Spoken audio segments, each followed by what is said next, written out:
The STEAM Lab represents more than just a physical space. It embodies our dedication.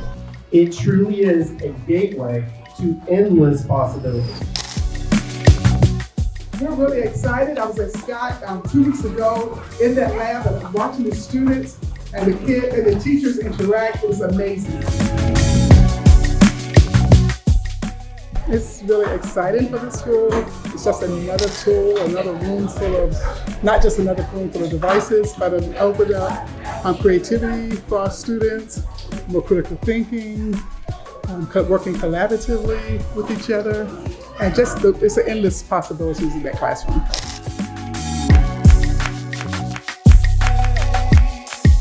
Well, it's really exciting to be one of 3 schools in the district that has a STEAM Smart Lab. This is going to give our students opportunities that we would not have otherwise experienced. It feels great to see it come to fruition. This has been a long process to get these resources and tools to provide the students of Virginia-Highlands access so they can build and experience the things they learn about in class.